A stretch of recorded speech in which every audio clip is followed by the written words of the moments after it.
অনেক সাপোর্ট দিছে তাই না? আর একটু দাও, সব ঠিক করে ফেলবো। ঠিক করে দিবা তুমি?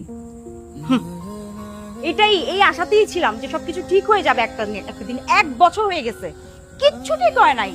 এগুলো বইলো না তো আর। শোনো না, আর কখনো এরকম হবে না। আই প্রমিস, সব ঠিক করে দিব। তুমি ফার্নিচারের কথা বলছো তো, আসলে তো বাজে ফার্নিচার, পুরনো ফার্নিচার, এগুলো চেঞ্জ করে দিব, ঠিক আছে? তুমি যেভাবে চাও সব কিছু করে দিব। মন খারাপ করো না বাবা, হ্যাঁ? আরো বোকা দিও, মন খারাপ করো না please. I love you. I love you. I'm sorry. I'm sorry. I'm sorry.